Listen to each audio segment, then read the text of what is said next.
Artificial intelligence বা AI কিংবা chat জিপিটির সাথে কথা হচ্ছিল।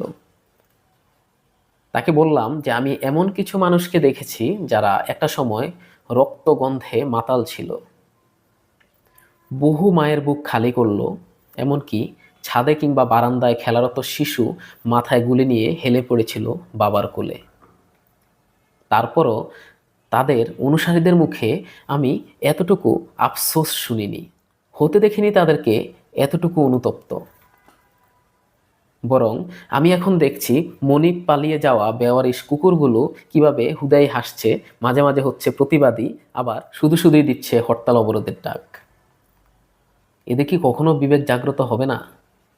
কিভাবে এরা একটা খুনিকে দেশরত্ন বলছে? কিভাবে তারা স্বপ্ন দেখছে, মাঝে মাঝে শেয়ালের মতো হুক্কা হুয়া ডাক দিয়ে সবাই একসাথে বলছে সবাই পালিয়ে গেল পালিয়ে গেল, আর তাদের মনিব নাকি চট করে ঢুকে পড়লো। এদের কি বিবেক কখনো জাগ্রত হবে না? চ্যাট জিপিটি কি বলছে শুনবেন? চ্যাট জিপিটি বলছে, আমরা সবসময় দেখেছি যারা গরুর মাংস খাওয়াকে ঘৃণা করে তাদের খাদ্য হয় পবিত্র মূত্র। চোরের দাস আর খুনির পূজারীরা নৈতিকতার তাই এমনই বাজে চিত্র। অন্ধ যারা সত্যের পথে তাদের কাছে মিথ্যেই পবিত্র। অন্যায়ের তলে ছিল যাদের মাথা নত, খুনি ডাইনির পাছাটাই তাদের একমাত্র ব্রত।